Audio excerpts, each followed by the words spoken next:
are together as a team. They're in service of each other. They even mention it when it comes to monogamy. They are a monogamous relationship. They always been, you know, they have breaks here and there. They always been in a monogamous relationship, and they said to make us stay monogamous to one another, we have to be in service of our partner. We have to pretty much understand like who we're with and what we're doing this for, and that they're a team and they're in service of one another. That way they don't lose sight of why they're in a relationship and why they're married. What's up, guys? Welcome to another episode of Nerdy Dating. I'm your host, Zakka, and what is Nerdy Dating? It's a relationship advice podcast from a viewpoint of a nerd. And you have questions and you need answers, or you have a friend who has questions they need answers, have them watch the show. Have them listen to what some of the topics I talk about. It might help them with their dating life or relationship life. Also, you can send me a question by putting in the comment section below, and I answer them in the show. And you can also send a question to me at alizakkanerdydating on Gmail, or sorry, not Gmail, but alizakkanerdydating on Instagram and TikTok. And I do have an email, but it's not really important. You can throw it on the comment section below here, or send it to me on Instagram and TikTok, and I'll answer on the show for you guys. Now, let's go ahead and get into today's topic, but before I do that, I do want to say thank you guys for watching the show. I appreciate it. I love y'all. Please like, share, and subscribe, and please share with your friends and family. I appreciate you. Do that. Now, let's go ahead and get into today's episode, and topic is We Over Me. That's today's topic. Is by Kadeen and Devell Ellis, and they're the host of the podcast Deadass with K and D. And I just want to talk about some few things that I learned from reading this book. The first takeaway that I learned from reading this book is communication. So I picked this book up because I want more advice on dating and more advice on relationships. And one of the best ways to learn about what you're doing wrong is to learn what somebody else is doing right, or learn what you're doing right is learn from what somebody else is doing wrong. So I like to constantly read and learn about people's relationships and learn about human communication and how to be, and it helps me be a better partner. So I picked this book up, continued reading it, and I read what I got from them. And they've been together for, I think, 20 something years at the time this book came out. They have, I believe, 3 kids, if not 2 for sure, and they have a huge family. Devell, if I say his name right, Devell, he is a former NFL player, football player, played for Detroit Lions, Cleveland Browns, and then decided to stop doing the NFL, while Kadeen was a beauty pageant queen. She was all about, the glitz and glam, and she's really good in that aspect of it and knows how to be like a performer. And she decided to follow that dream after Devell decided to, leave the NFL.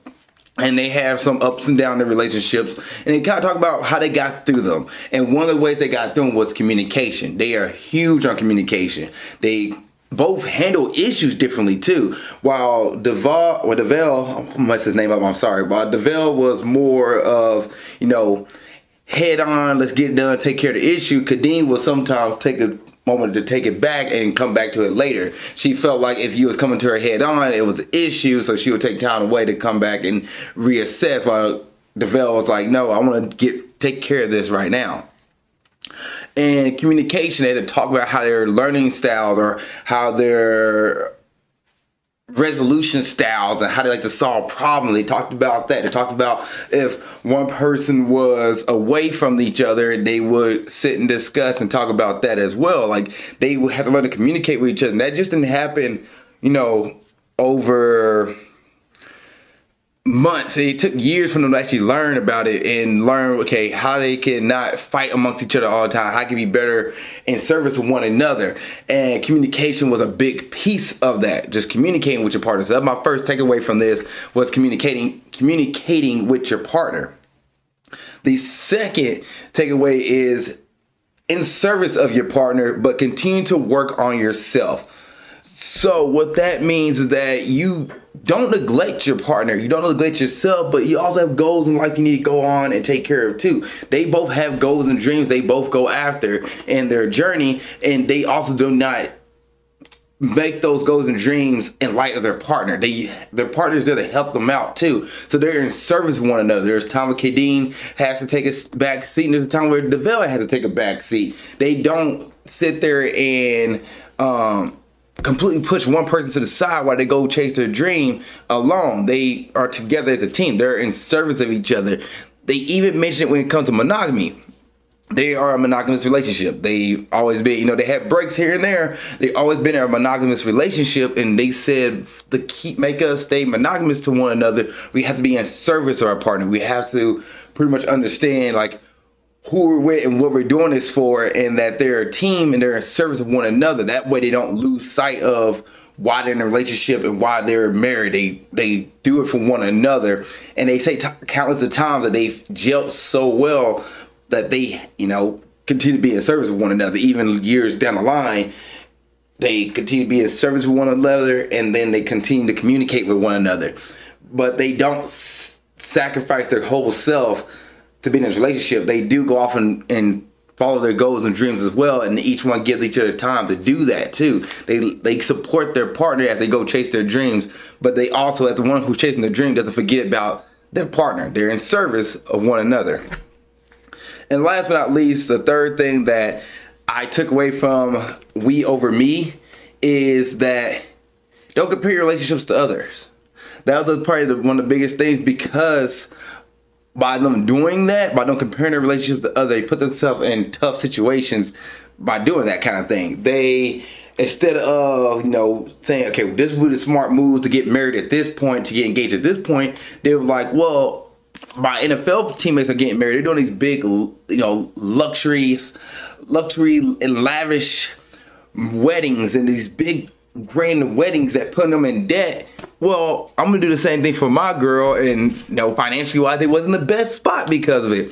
But instead of just saying like, you know what, we're not gonna follow the rest of everybody else. We're gonna do our own thing and stay within our relationship. What works for me and what works for you don't have to work for everybody else. So that's the other thing. They don't compare your relationships to others, because by doing that, you try to keep up the Joneses, and keep up the Joneses can put you in a bad spot. So you want to constantly communicate with your partner and what you and your partner want and what you and your partner needs, and how you guys are, you know, navigating the life together and what your goals are in your life together. But comparing your relationships to other people can actually detriment your relationship. And that is the third part I took from these two. So We Over Me, it was a good read. I did enjoy it. There is a few parts in this book where I feel like, you know, they talk a little bit too much about, you know, things that didn't really like for example, talk about the engagement and how the engagement unfolded and how they decided to propose to each other and when they did it and of that nature. And I was like, I don't really need that for me personally, but somebody else might enjoy that chapter where they break down the engagement and like how they broke it down and stuff of that nature. To me, I just need to know you got engaged and how you went about it. I didn't need to know the day of and what your guys' moment for the engagement was. But that's just the one nag I have about this book. So there's parts in the book where I'm like, you don't need to take all the details of it, but it's kind of get a little more backstory. And there's parts in this book that I think that are really helpful and really kind of just, you know, give somebody a very extra viewpoint on how to communicate and take some knowledge from another couple who's been together for, you know, 20 plus years. So that is the main topic for today, We Over Me. Now, let's go and get into some TikToks. All right, TikTok time. So let's go and kick this bad boy off. This first one from The Desirable Truth. You know them. So here we go. What's your age? 30. 38. What's the most challenging thing about dating in your 30s as a man? I've been an entrepreneur my whole life. I've moved to different places throughout the country. And I feel like for men, it takes longer, especially as an entrepreneur, to become successful. So I've almost backed off from dating just because I feel like as a man, you need to have a certain amount of money to bring a woman into your life. And for me, I'm still in that process of building. And so I've kind of pushed dating off a little bit. Maybe the woman I'm with is super okay with me being on that journey and working and hustling and whatnot. But as a male, that just feels like too much pressure. And over time, no matter what anybody says, there's a clock into a point where eventually that's going to put strain on the dynamic. Would you be open to dating a woman who didn't have a job? Yeah, absolutely. Oh yeah. We would like to be able to live a life where the women, our wives, don't have to work. They can if they want to, but they don't have to. And so to attain a level of wealth, to be able to provide that to them, have nannies for the kids, make life easy, that's still a work in progress. So that's That's the next step. Do you think a woman would be open to dating a man who doesn't have a job? Probably not. Probably not. If it's semi-serious to serious, she's going to want a guy to have a job because she wants stability and security.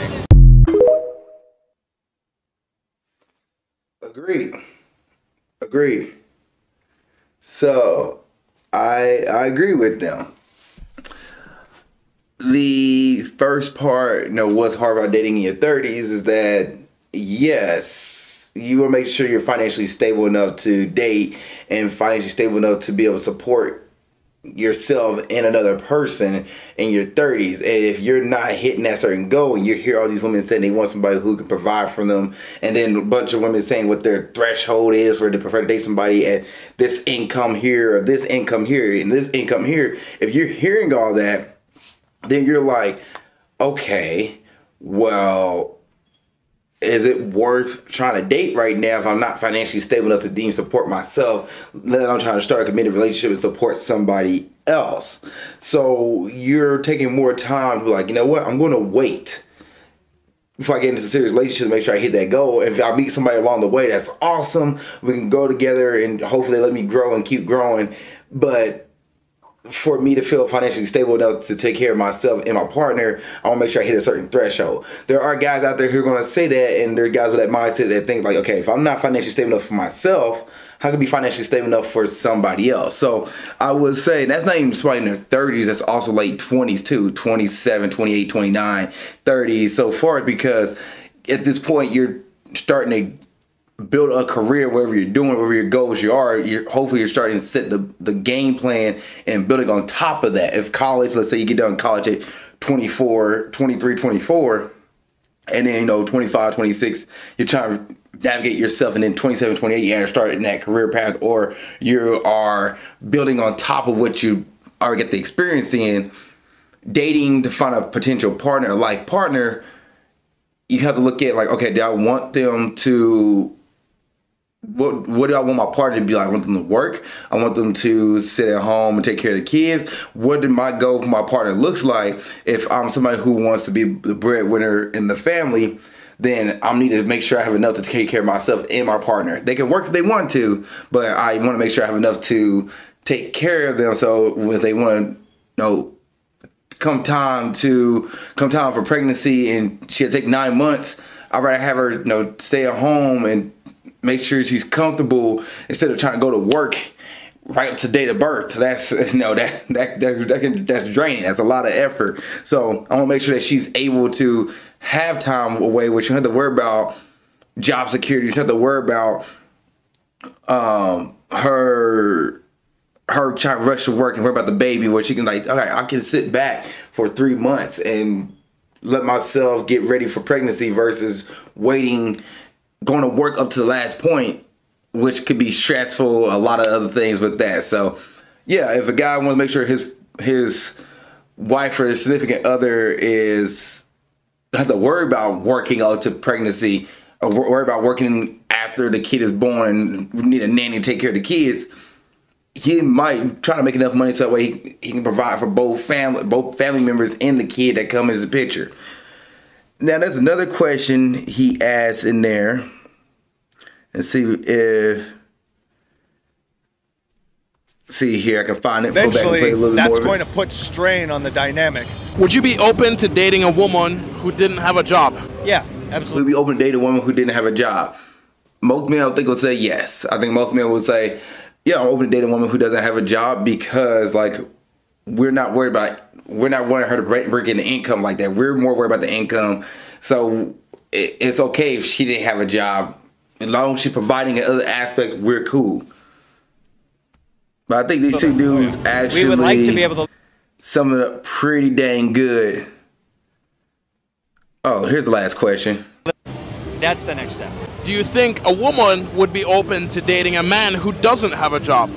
Probably not. Yeah. Probably not. If it's Yeah, a woman. I don't think most women would be open to dating a man who didn't have a job. Like, if he did have a job, he needs to at least have a plan, a game plan to have a job at one point. She's not gonna sit there and take care of him all the way through. She was like, "Hey, what's your goals? What are you looking to do next couple of months? Are you gonna sit on the butt all day long and be on the couch? I'm not here for that." So, Yeah, I agree with both these guys and agree with their thought process is on the conversation they provided here on this. And most of the time, the desirable truth, he like to add comments or ask questions that will try and incite an argument or incite a decisive, conversation. But this, I feel like he did a good job asking questions that,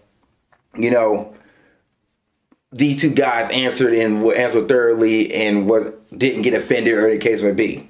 All right, next video here. This is from SB Dating. Let's see what he has to say. If you ever want to know how valuable a man really is, take a hard look at his girl.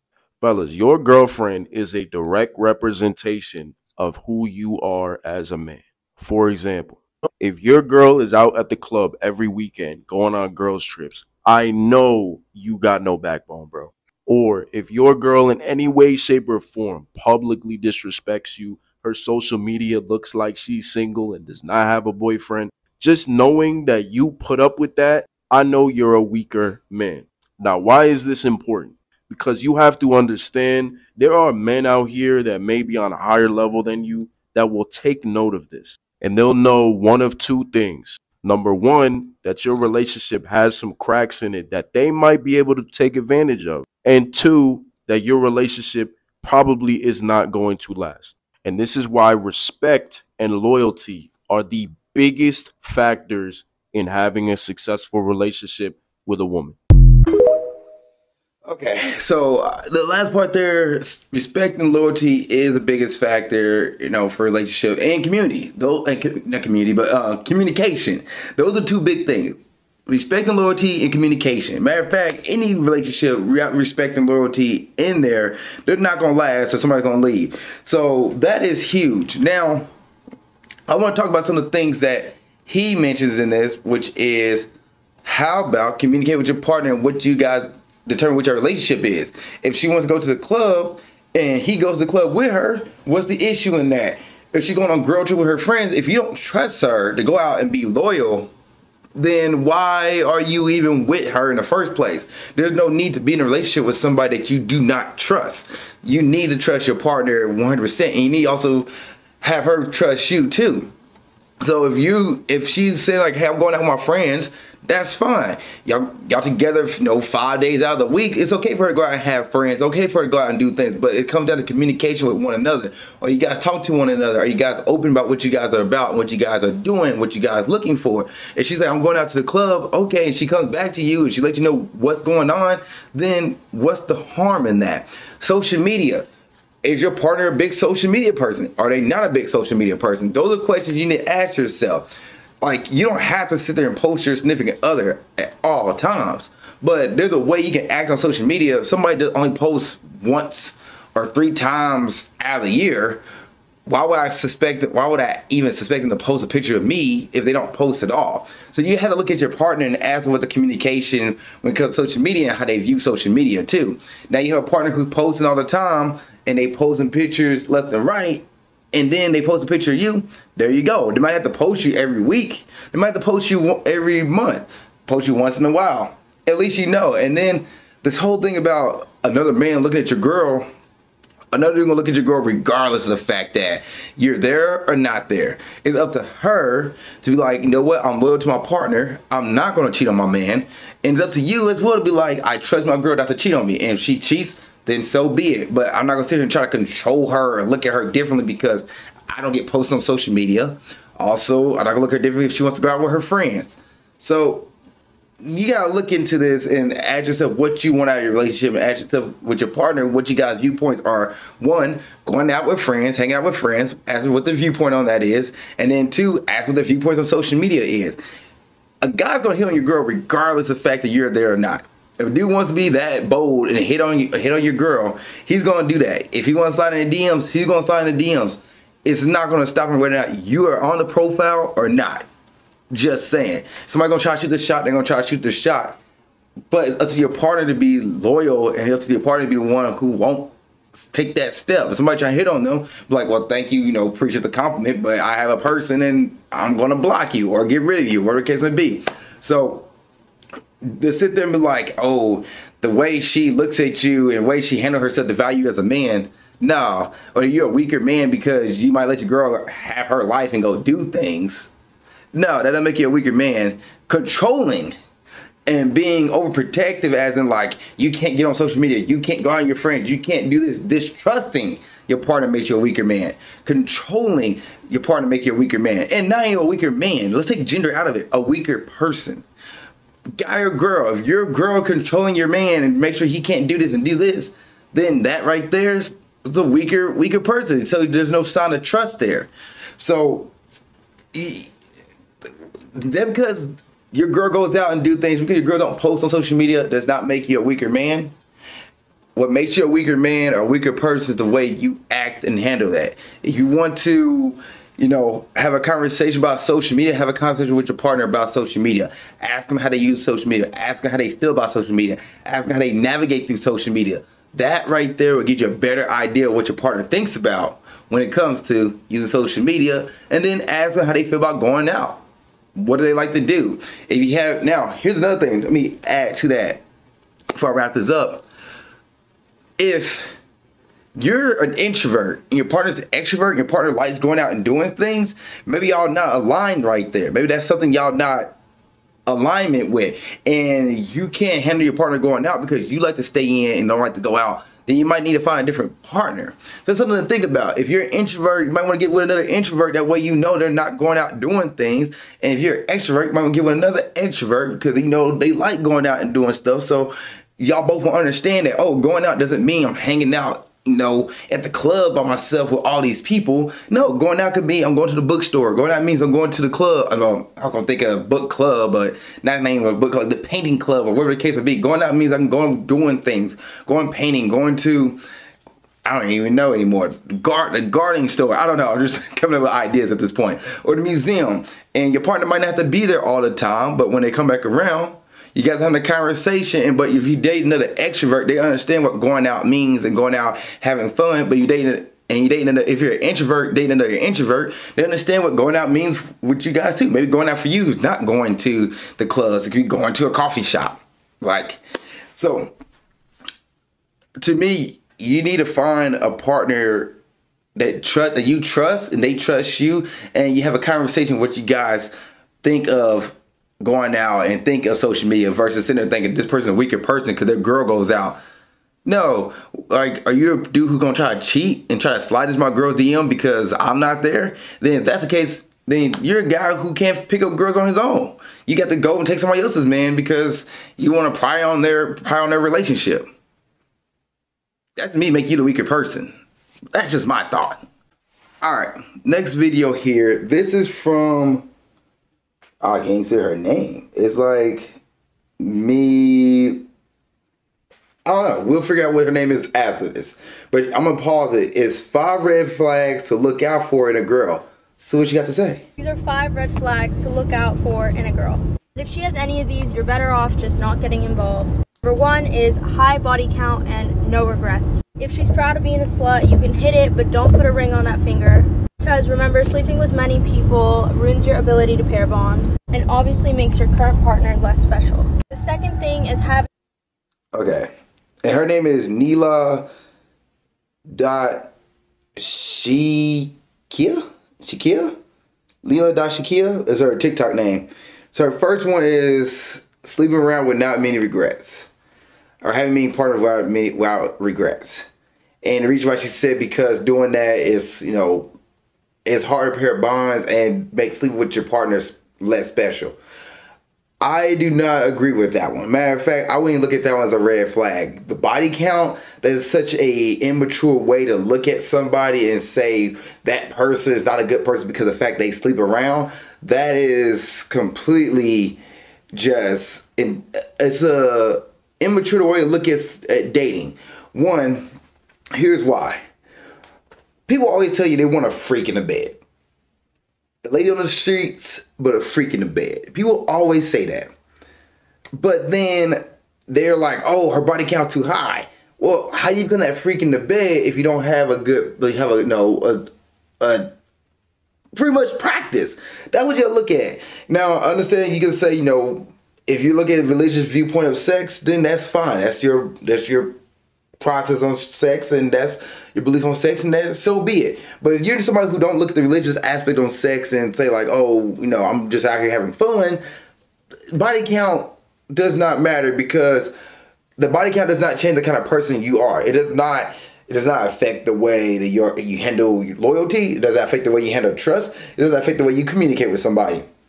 Body count does not do any of that. So if you're somebody like, oh, her body count's too high, I wouldn't date her, then that's your loss. If this person's a great person and they have a high body count, are you really going to turn that away?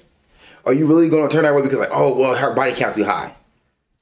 Okay? Well, how about this? When you start dating her and y'all dating for years to come, that body count's going to matter? That body count's going to matter a year from now? Is that body count going to matter 2 years from now? Going to matter 10 years from now? No. Not at all. I've never seen somebody say, well, she had a high body count 5 years later. Like, gosh, dude, I can't believe her body count's super high. Like, oh, God. Like, nobody's going to say it to you at all. So body count is a pointless, immature thing to look at. If somebody told me, oh, her body count's too high, I'm like, come on, grow up. Grow up. All right. Next part of her thing here. The second thing is having a poor relationship with family. A poor relationship with family. So if she's disrespectful and says shit like, I hate my dad, I hate my mom, unless she has a valid reason to, then she'll be disrespectful to you as well. The third thing is she entertains. Okay, I will say that having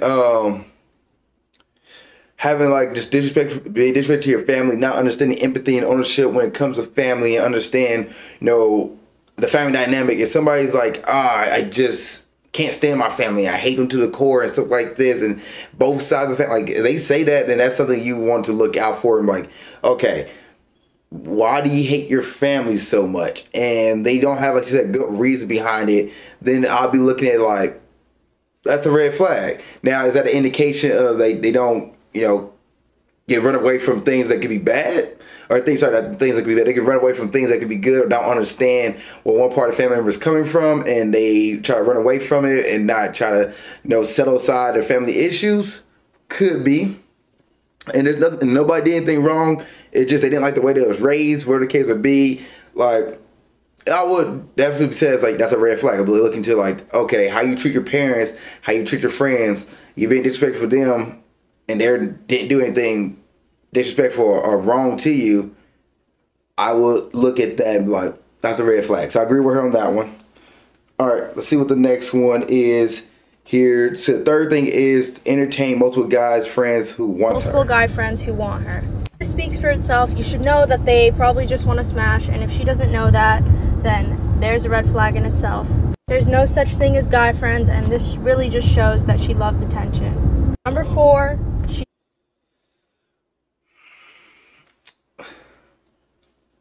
see, that comes down to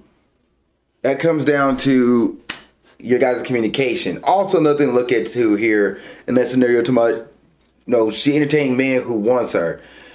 If she don't know if a guy actually wants her, I wouldn't say that's a red flag. I would say like, okay, she's maybe not naive. If the dude never made his intentions known, the dude was just hanging out in the friend zone and constantly trying to get himself into that circle, that's up to the guy. But if she didn't like say like, oh, he's just a friend, I wouldn't even look at anything about that. Now, what I would say about entertaining guys that she knows the dude likes her, then she is definitely trying to keep that attention or keep on the hook. Maybe she don't think the relationship you're in is going to last long, whatever the case would be, and she's keeping him around as a backup. But for that attention moment, for when things go south, she needs somebody to talk to, need that attention. After that, be a red flag there. But I wouldn't give her a red flag because she didn't know the guy didn't like her. She just, you know, existing, the dude was there. And the guy friends thing, and girlfriends actually, the guy friends that are guys and friends that are girls, if they are there before you met this person, if they was in their life before you met this person, you cannot tell them you can't have these friends.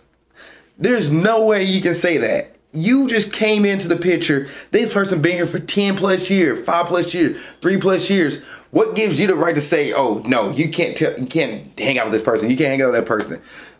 Your partner should know where they stand at with certain people, and they should have an idea what people might try to come at them. and somebody changed the dynamic, her friend changed the dynamic, try to hit on her, or the case of being, and she was like, all right, I'm out. I'm not gonna be friends with this person anymore until you understand and respect the boundary of my relationship. So you can't sit here and try to come into somebody's life and say, whatever you had prior to me gotta go away. No, that's not healthy at all. So the whole guy friend, girlfriend thing, you just gotta let that one roll and have a communication with your partner. If you don't want a girl who has a bunch of guy friends, then you should not be talking to that girl, because her guy friends have been there prior to you. And ladies, you don't want to have a dude who has a bunch of girlfriends, lady friends, then you don't have to date that person. You don't have to try to talk to this person. That's something that you feel like is a boundary in your relationship that you don't want to worry about, then don't do it. Don't do it. All right. So I don't agree with her on that one, or part of, I agree with half of it, but I don't agree with the whole thing about, you know, having friends of the opposite sex. All right, here we go. Number 4. Shames you for having boundaries. If you express something you're not comfortable with and she says you're just being insecure instead of talking it out with you and compromising, then run. Number 5 is... I agree with that one. I agree. Like, somebody shames you for having boundaries, then yeah, then you don't need to be in a relationship. Like, it's a red flag. They're calling you, like, you know, like you said, insecure, whatever the case may be. That's a boundary of yours. That's a boundary of yours, and that's a you to stay within or not. So I wouldn't stay with somebody who shames me for having boundaries. I'm out. So I agree with her on that one. Gross if she smokes. This just shows she doesn't take care of herself in the right way. So let me know if these are valid and if I should drop part 2. All right. So the smoking one, that's a personal one for her. That's what she thinks is personal. I couldn't date a smoker. I'm asthmatic. So for me, it wouldn't be healthy for me to date a smoker, because that could trigger an asthma attack and not literally life and death there. I prefer to live. Now, if you're a smoker, then date another smoker. If you're smoking, you want to date a non-smoker, you just gotta realize that that might become a contention in your guys' relationship. Just be on a heads up on that. But yeah, I don't like her last one. That one's a personal preference. That's not really, you know, it depends on what you want. If that's something that you're into, then that's something that is fine for you. That's green flag, you know. But if that's a red flag for you or a deal breaker, that's a deal breaker for you. So that last one is almost like, it's up in the air either way. That's depending on what your preference is. But the other 4, those right there are red flags. Most of them probably for her, but to tell everybody else that this is what you should look for in a woman, red flags, nah, I don't agree with her on all of it. Some, but not all. All right, last video here. This is from life.wit.amanda J. Let's see what she has to say.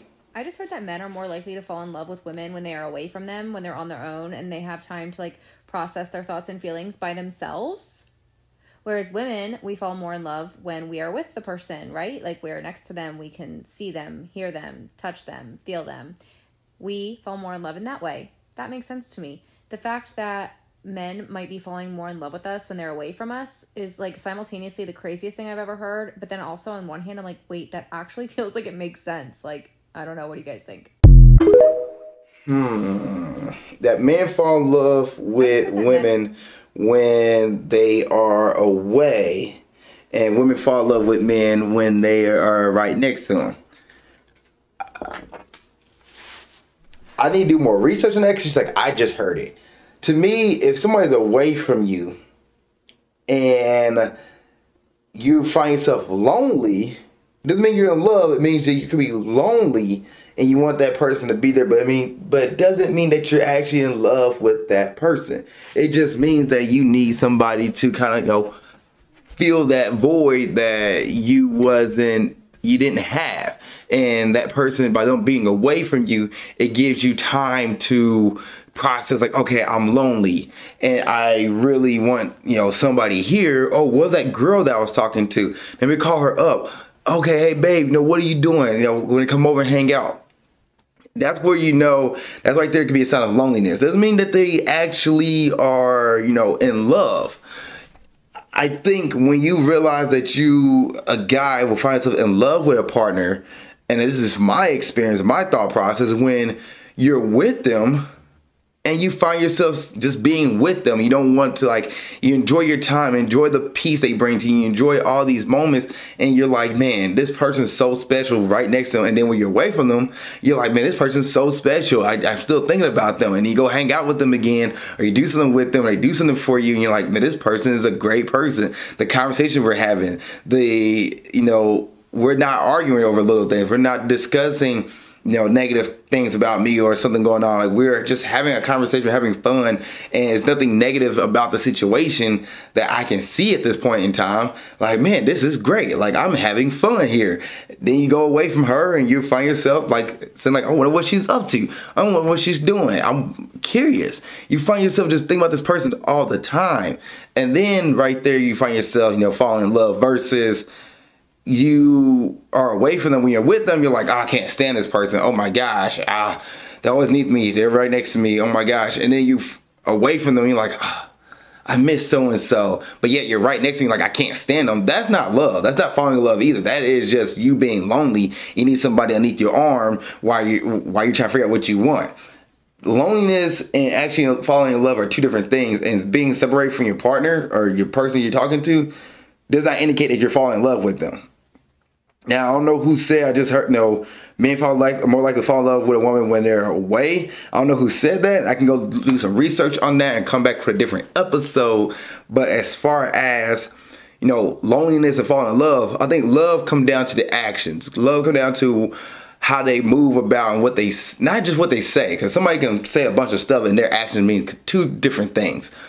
Love comes down to action. And I think love is a verb. I love them. That's a verb. So you need to watch their actions, how they communicate with you, how they talk to you, how they do things. If they're, you have an issue, are they listening to you? Or are they trying to cut you off every 5 seconds and say, no, I'm not about that life, whatever the case may be. Or they say, no, I'm supportive. I'm here for you. I got you. Let me know what you need. And listen and hear you out. They like, okay, I just need a vent. They got you, and they're sitting there listening to what you're saying, and they can talk to you back about what you're going through. Are they, when you mention they have a flat tire, are they there to help you out and say, okay, I got you, no, don't worry about it? When they say, like, I have this going on, are they there to take care of you? You get sick, are they sitting there bringing you things? There's different stuff to show love as a verb and action, and how they spend time with you versus just saying we're away. And I'm away, I'm thinking about her. Oh, you think about when you're away? Are you lonely? Or are you actually thinking about me? Those are two different things you need to look at. But yeah, that's it for that video there. And let's go ahead and get into some Reddits. All right, Reddit time. So this first one is coming from this user who asked the question of, I have this feeling of wanting to break up with my girlfriend. I'm 20, male. Want to break up with my girlfriend. Sorry for the bad explanation. English isn't my first language. My girlfriend isn't a bad girlfriend. She's the best one you want to have since she is perfect in my point of view. I just don't want to be a burden to her. I'm going down in my future, no money to make her happy. All I do is just being a burden, and I want her to have a person that can make her happy. I don't think I should be with someone right now. I'm really not in a good part of my life. What should I do? I am so conflicted to this decision. I love her to the point I'm willing to let her go so that she could have at least someone who could really enjoy her, and she might feel like I don't love her anymore because how easy for me to leave her. What? I just want her to experience how great couples do things, going anywhere she wants, buying the things she needs and loves, traveling wherever they want. I can't do those things. I just want her to be happy. I'm so low at life. I don't know what to do anymore. I want to focus on myself, but also want her to be there. But she is also struggling. I don't know. I just want her to feel less heavy. Okay, so you want to break up with your girlfriend because you feel like you can't provide from her. One, let's look at this. You're 20 years old. You're 20 years old. Young. You haven't been in this planet for 2 decades. Like, you have another 60 more decades to go. Super young. your girlfriend, hopefully she's probably around the age of 20, 19, 21, 18, if just got out of college, I got out of high school. With that being said, you don't have money right now. You shouldn't be focused on money at this point. If you and your partner are okay with each other and you ask your partner, this is where communication come down the pipe. Ask her, does she feel that you're a burden to her? Ask her that. That's a heavy question to ask somebody, but you feel like you're a burden to her. Ask her what she thinks. Ask her what she thinks of your relationship. Does she feel that you're a burden to her? And she's open and honest. She's going to tell you the truth, whether you like to hear the truth or not. If she's not feeling that way, then y'all stay in a relationship together and y'all continue to work and grow to your goals and dreams. But if she's like, I wish I could have help here, I wish I could have help there, then it might solidify the idea that maybe you're not the best partner for her. In that case, it's up to you to say, hey, you know what? I don't think I can provide that right now. I don't think we should end the relationship while I go focus on myself. And if we're still here years later, maybe we can, try this again. But as of right now, I just don't feel I'm in the right mind space to be dating somebody. You can go that route if she feels like that, if she feels like that you are a bit of a burden to her, we can go that route. But I would ask and communicate with your partner and see where she's at and see where she's thinking of the relationship. And you guys can try to work on this together. Money is not the thing right now. You're 20 years old. You should not be worried trying to take your girls out on lavish dates, taking your girl out to places. Right now, your dates could be coffee shops, could be the local restaurant like Buffalo Wild Wings or the local Cheesecake Factory. Like, your dates right now don't need to be luxurious and lavish. It just needs to be for you trying to get time away. It can be as simple as setting a picnic up in the park and ask her what she's into. Know what your girlfriend want. If she's like, oh man, I can't wait to have the big cars and everything. Well, that may be a goal. You guys is like, all right, we're together 10 years from now, at 30. That big car you guys looking for and want to drive around, that could be the possibility. But as of right now, you're 20 years old. If you're in university, finish school out and go from there. But right now, your goal is to finish school and just have, enjoy your time with your partner. You guys shouldn't be focused on money. You guys shouldn't be focused on going big dates. Focus on your partner. Focus on the time you have. This right here is the best time to know that you genuinely like somebody. Now, you just don't like your girlfriend, then so be it. Just say, hey, I don't think this is a good relationship for me. I'm going to end the relationship, and that's your prerogative. That's up to you to end the relationship. But don't say because you don't want to be a burden to your partner. Say because, you know what, I just not in the mindset myself to be dating somebody and feel comfortable dating somebody. But not because you don't want to be a burden to your partner. Don't use that excuse. Just be honest with her and say, I just need time for myself right now. I don't think I'm in the right headspace to be dating somebody. But you feel like you're a burden. I would ask her, hey, do you think I'm a burden to you? And go from there. Like, that's what would be my advice to you. So, if you try to end the relationship because you think you're a burden, ask her. Ask her what she think of the relationship. Ask her what she see the relationship going. And ask her, how she feel about the relationship. If she's like, no, I love this relationship. I love being with you. I appreciate you, all these things. Then you're not a burden to her. Keep working on yourself and y'all together, work together and build this empire. But if you feel like you generally feel like you're a burden to her, then the option would be letting her go. But I wouldn't say that you're a burden to her without asking her, hey, how you feel about a relationship? Or how you feel, be honest with you. Am I a burden to you? Like, that's a heavy question to ask, but I think the question that you should ask is the one that's eating you away. Next question. Boyfriend wants to sleep in other room every once in a while. My current boyfriend and I live together. The last few days, he's been sleeping in the other room. Normally, he will alternate between my room and guest bedroom. He says he doesn't get enough sleep when he's in our room. I understand we have a lot of animals and sometimes they wake us up in the middle of the night.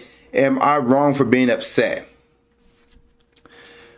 Well, if he's usually sleeping in every other room or alternating between rooms, I don't see what the issue is here. If his sleep is important and he needs to have a good night's sleep to, go to work the next day, and weekends he sleeps in the bed with you, and then, Monday through Thursday he might sleep in, his alternate bedroom. I don't see the issue with this. Some married couples actually don't sleep in the same bedroom.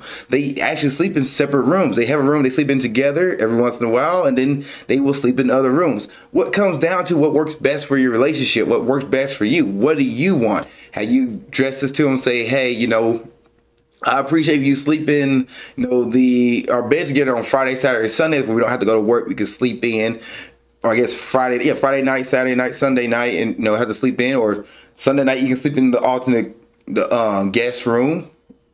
Ask them about that, and ask like, hey, can you make a sleep schedule, and can we alternate, the nights we sleep in the rooms together? So Sunday, Monday, Tuesday, Wednesday, Thursday, you sleep in, the guest room, and then Friday, Saturday, you sleep in the bedroom with me. Ask him about that and come up with that. If his sleep is something that he needs, to make sure he's functioning at work, make sure he has a good job and has well rested, that would be the alternative to this. Are you wrong for being upset? I don't see this as a flag of any sort. So, but I can't tell you how to feel. I can't tell you how you feel. Like, are you wrong for being upset? Like, I can't tell you that. That's up to you and what you feel. But you can address your concern. Like, hey, I would like to cuddle you and hold you at night. And maybe it might be where he might put you to sleep. Y'all sleep together in the bedroom, and then he gets in the middle of the night and go to the other bedroom to sleep. Maybe that could be an alternative. But I think come up with an alternative game plan for just getting mad at him for sleeping in another room. How about come up with schedules? If Friday nights he don't need sleep for the next day, and Saturday nights he don't need sleep for the next day, then maybe y'all sleeping together in the same bed those 2 nights, but then through the work week, y'all sleep in other beds. That would be the best advice for you. Are you wrong? I can't tell you how to feel, but the solution to the situation, that way you both get a little bit out of it and both compromise, will be that. Next question. Lying about height on profiles. I'm 5'10", but since I started putting 6 foot, I started getting a lot more matches. Is this going to F me over somehow when I meet the person? Lying is not good on a dating app. If the lie on a dating app, you're already putting yourself in a red flag zone to deal breaker zone. Now, if you want to go about lying on a dating app and saying, hey, you're 6 foot when you're 5 foot, and the girl sees you and she's like, you're not 6 foot, that could be a red flag, and she could say she's out. But maybe she's a girl who wants a 6 foot guy and meets you, and you get lucky, she sees through the personality, and height's not that big deal, her requirement, and she sees through your personality and be like, oh, well, you actually, I'm gonna give you more time. You lied about your dating app. What else are you lying about? So be careful on that one. I say it's not a good idea to lie. I think you just should be honest and say, hey, I'm 5'10", but most women, because most dudes, you're not the only guy who does this. Most guys will not put their actual height on their profile. So most girls can go on a date thinking that the dude's gonna be shorter than what he is. So you are definitely following that stereotype. I'd rather just be honest and say you're 5'10". On my profile, it said I was 5'7", regardless of the fact that I am 5'7". I didn't lie about it. It's what it is. I can't change my height. And unless you're looking to meet the girl, you're like, oh, well, if I don't put my height at 6 foot, then I'm not gonna meet the girl. That's gonna be a lie. The girl's gonna date you regardless. If she really wants to date you, she's gonna date you. If you put your height on there and she's looking for a 6 foot person, that means she's looking at something that's not indicative of the person, the character. The height doesn't make you a good or bad person. So that's just her preference. She wants to date a 6 foot person, then let that be. But the fact that you change your height to 6 foot, eventually the one girl will say, I'm not about this, you're lying to me. So you will find yourself going on more dates. Yes. But you're also gonna find yourself getting, that second date's gonna be a lot harder because you're lying right off the bat. You don't want to be considered a liar right off the bat. So I wouldn't even try to change your height. I'll just leave it at 5'10" and go from there. If a girl's looking at your profile and say, oh man, he's perfect in every way except for his height, then do you really want to date that girl? Nah. 5'10" versus 6 foot, you can tell the difference. But it's gonna be like barely. Like 5'11", 5'10", you'd be like, let me get a ruler out and measure you. But you're going from 5'10" to 6 foot, you're looking like, I can see the 2 feet, the 2 inches there. I can see it. But it will eventually get you. So I would say just be wary of it. I wouldn't do it. I wouldn't lie on my dating app, but if you're not gonna take the advice and go ahead and do it, be careful, man. Be careful, and just be willing to get rejected a lot more when a girl actually meets you in person. Next question: what makes someone stand out in dating? This is mainly for men, but when you're dating a woman that you met online, let's say you've been dating for a few months, what are things you look out for, like red flags and deal breakers? What makes a woman stand out? How do you know when the connection is real and not just a honeymoon phase in dating? So what makes a girl stand out? To me, personality makes her stand out. Interest makes her stand out. For me, also, communication makes her stand out. When we get together, is she always nagging me? Is she always, nagging me as well about the things I enjoy? Like, if I like sports, she's like, oh, sports. Oh, sports ball. Like, if somebody ever says sports ball to me, I'm not talking to them for the rest of the day. I'm like, I don't have time for you pettiness. I enjoy sports. Let me enjoy what I love enjoying. If you're like, I just don't get sports at all. Like, for me, like, that interest, if you're shunning my interest or nagging me about my interest, that's gonna shut me completely off. If I have a conversation with you and the moment I say something, you have a retort, that's like, I say, for example, the sky is blue. The sky is actually red. Why are you contradicting? Why are you just trying to contradict me? Like, just what facts and data do you have behind it? Are you just saying nah because you think it's that way? Or are you saying nah because you actually have data to support that, what you're saying is factual or infactual? So when it comes to like what makes a person stand out for me per se, it comes down to their personality. Are they negative or being negative all the time?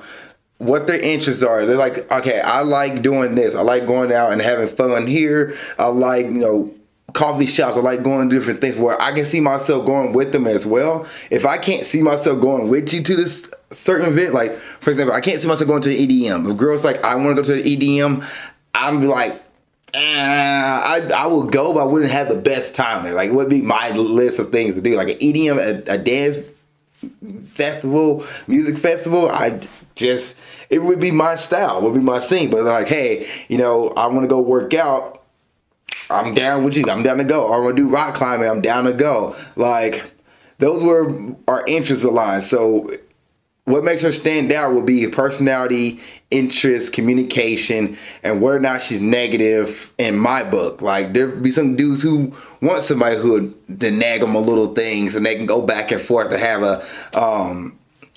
like what they call just nag each other all day long and I can't think of what roast each other all day long. Like, any little thing they do, they get roasted on. For every little thing they do, they get roasted on. They wake it up one wrong way outside the bed, get roasted on. Like, there's people who enjoy that kind of banter and fight. But for me, I'm just like, I don't want negativity. I work at a job where I'm surrounded by negativity, so I don't want negativity in my personal life. I'd rather be, somebody who I'd rather laugh with and have fun with versus saying like, oh, you got black colored shoes. What a dork. Like, what the color of my shoes have to do with my personality? Like, okay. So what would make her stand out for me per se would be, as I mentioned before, communication, whether or not they're negative, they're positive mindset and they like, make jokes, but it's not at the expense of somebody else. That's cool with me. If they have their own interests and I have my own interests, but I can see myself doing things with them with their interests, that's fine with me. And they don't have to do everything with my interests either. They don't have to, be into things I'm into. But however, if I go off and do something like, hey, I'm always going to send an invite. Would you like to come do this with me? Like, cool. I'm not going to be there like, well, I know you don't like this. I'm not going to ask you. I'll always ask my thought process of dating. But what about red flags and deal breakers? Red flags, is she like negative? If she's negative, I'm not. I'm a deal breaker for me. Red flags would be, I don't even know what a red flag is. I guess a red flag would be like they're not into sports or they're not competitive. For me, they have to be competitive, but that's a red flag in my book. There's a guy who's not competitive, he don't care. So it's gonna be different for each man, but I think most of us definitely want somebody we can be friends with, who bring us peace, who don't add negativity and turmoil to our life and try to mess our life upside down. We want a girl who's, every time we're around her, we give us a headache. We want a girl who pretty much take away our headaches. All right, next question here. We're about to get a little sexual. Having sex with my ex. I'm just wondering, is it a bad idea to take an ex back as long as it's just for sex? I know the right answer is to just not do it at all, but it's been a while and I feel comfortable with her, and I'm just asking, does she not respect me when we meet up for just sex? And is this going to affect future relationships in the future? And is this normal? That's 3 different questions there. I don't want her back, and I know I won't, and she's kind of on the same page, but is it bad to have casual sex with an ex? Okay, so what you do in your relationships and while you're single, go for it. Y'all both single, y'all want to hook up with each other, go for it. Now, if you're asking, is this wrong, or would there be some issues? Yes, there will be some issues. If you talk to somebody else and they're telling you, you tell them like, hey, you know, my ex just hit me up. So my friend hit me up and she found out that's an ex of yours. She both like gonna be out of the picture. She's like, okay, I'm not gonna deal with this. So you might find yourself affecting future relationships because of the fact you're hooking up with your ex. Now, I mean, people want to be around you and your ex. They don't want your ex in the picture.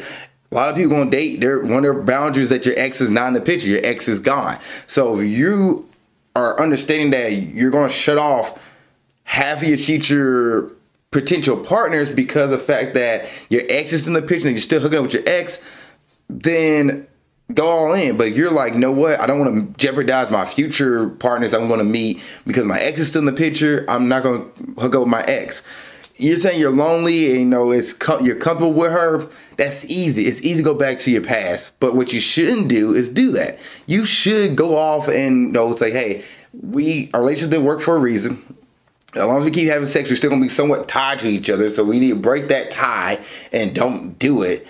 And go our separate ways. Let me go meet some other women out there. You go meet some other guys out there, wherever your preference is. And we won't do this. So that way it doesn't mess with your future potential partners.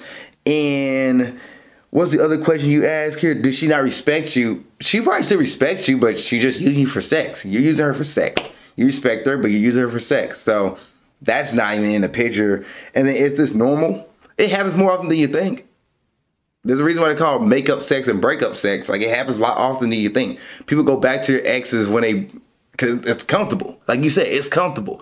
But the best thing to do for you and your mental health is to move forward and not rely on your ex to be that person you hook up with. Go meet another person. Go explore the world. And don't go back to what's comfortable. It's easy to go back to what's comfortable, but comfortable doesn't promote growth. Say that one more time. It's easy to go back to comfortable, but comfortable doesn't promote growth. So you want to grow and become a stronger person, definitely keep moving forward and meet new potential partners. And heck, who knows? The next lady you might meet might be the one that you end up getting married to. So that's if you want that. But I'll say keep moving forward. Don't focus on your ex. However, if that's what you want to do, go for it. Nobody can stop you. But the best thing you should do would be know you already have the back of your mind, like, I shouldn't do this. Definitely don't do this. Keep moving forward. Next question.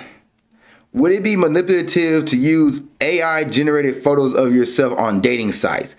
Like, some people don't get photographed a lot, and it's kind of difficult a lot of time to take decent pictures of myself or of yourself because it's hard to objectively judge your own appearance in the same way you can with other people, or view the way how other people can view you. I don't think English is the first language either.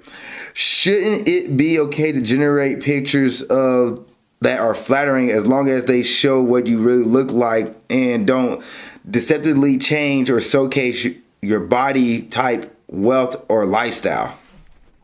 No. Do not use AI generated photos on your dating apps. That doesn't show you who you are. It makes you pretty much look like you're hiding something or like you're a robot. Don't do that. If you need to get pictures One, find a makeshift stand, post it up on your counter, or put your phone up against something on your counter and take a picture of yourself that way. If you need friends, go out with your friends, and that night you go out, hey, can we get a group picture together? Or ask your friend to take pictures of you. Hey, can you get a picture of me next to this tree? Hey, can you get a picture of me next to this car? Hey, get a picture of me next to so-and-so, this sign. Get pictures of you going out. If you go out once every 2 months, take a picture of you going out with the town. I know you have to have friends that go out and do stuff. So if y'all even go to a coffee shop, hey, can you get a picture of me with this coffee cup? Like, set up, make organic Facebook pictures. That selfie, if you want to take a selfie, it might work. You just gotta take it at certain angles. And yeah, some people are like, oh, you're taking a selfie, but everybody takes a selfie at least one point. So maybe you take a picture of a selfie of you in the car smiling, and like that's your first picture. It's a selfie, but who cares? It's showcasing what your face look like. When you get a body pic, set your phone up, pop it up against something, stand back, take a picture of it. You need friends, family members. We go hang out with your family, go hang out with your friends, have them take a picture of you as well. Be organic with your picture taking. Don't sit there and make a generated AI, because that's immediately going to make a left swipe, and you're not going to get swiped out as much. You might find some girl who might be interested. It's like, oh, you like an artist, and they might try to see that artist side of you. But if you're not an artist at all, and that's not any of your artwork, don't do that. You're really shooting yourself in the foot. Last question, we'll call it a night. Does a single woman in her 30s need to lower her standards? Ooh. I'm 31 female, recently broke up with my boyfriend of 1 year. He was a nice person, but we were fundamentally incompatible, and deep down I knew I didn't love him. Ooh, that hurts. Now that I'm a single woman dating in my 30s, will I need to accept that I can't get the same kind of man I could attract when I was younger? I want marriage and kids, but not at the expense of tying myself to the wrong man. But I know that most kind, stable, family-oriented men are taken at this point, and that of the ones that aren't, many will prefer a woman younger than me. Does a single woman in her 30s need to lower her standards? I don't see what standards have you put on here. You just said that you want I want marriage and kids. That's two things. I can't get the same kind of man I could attract when I was younger. You're only 30. But we're fundamentally incompatible, and deep down I didn't love him. Okay? Now that I'm single, dating in my 30s, will I need to accept that I can't get the same kind of man I could attract when I was younger? You're only 31. I want marriage and kids, but not at the expense of tying myself to the wrong man. But I know the most kind, stable, family-oriented men are taken at this point. Not by 31. And that the ones that aren't, many will prefer a woman younger than me. How do you know that? So if you're looking at online and you're just looking at what people are telling you online, they will tell you, oh, men want a woman the age of 20 to 25, and that's not the case. Matter of fact, a lot of people in their early 20s have not even experienced life yet at this day and age. So you'll see more people swiping between, if you look on there, probably 26 to 40. Like, if you're looking at somebody who's 30, 31, now you're looking for an older man. If you're looking to date an older guy, let's say you're 31, so you want to date somebody who's 36, 37, 38, 40, 41, 42, whatever the case may be, 30. Let's say they're 32 to 42. You'll find that guy who's single, who wants to have a family, who wants to have kids. You'll find him. You're 31 years old. You're not out of the dating range. You're perfectly in the spot. Now, definitely date older, so somebody who might want to more likely to settle down. But you're looking for a younger man, looking for somebody who's 27, 28, 29. Yeah, you might find yourself a lot harder to date somebody who wants to date somebody older than him. Now or older to date for marriage and kids, especially if you're dating a 29-year-old, 27-year-old, 28-year-old. He's like, I can date an older woman. I'm gonna have fun, have a good time. But he's not looking to really settle down. Like, he's not gonna be looking towards marriage. And maybe he might be. You need to ask him what he's looking for. But think about marriage and think about kids. You know, the next, let's say you're 31, so you think about having kids about 35. He's 29 thinking like, oh, I have, 6 more years before I get to have a kid. And you're like, no, I actually only have 3 years. So we need to figure this out right now. He's not thinking about marriage and kids just yet. I mean, he might be thinking more about how I get my finances up, or how I get out my parents' place if he's still at home, or the case would be, or how I get a good car, or how I get a good apartment. So the man, it gotta be the man you're looking for. It has to be the man you're looking for. And don't assume just because they're older than you that they're not looking to date somebody who's 31 years old. You're still young. I don't think you understand that. 31 is still young, and it's very, very a good age. Like, suitors will come. Like, you'll find a man who's like, I'm down to date you. Now, are you looking for a man who's single with no kids as well? The older you get, you might find a man who might have a family already, who might have a kid, and who might have 2 or 3 kids. Are you okay with dating a single father? You have to ask yourself that question. But to sit there and be like, oh, man, not going to date me because I'm 31 years old, that's not the case at all. You just got to put yourself out there and be patient. Use dating apps as a tool. Don't rely on it as the only thing. And then be willing to meet people in person. When you go out to the coffee shops, you go out to the bars, you go to some event, be willing to open to meet people in person. And you'll find somebody. You'll find them. Too many people in the world. So, but don't lump all men saying men want people younger than 31, because that's not the case at all. I personally dated women who was older than me when I was 27. I want to talk to women who was older than me, so I did that. I swiped right on women who was older than me. I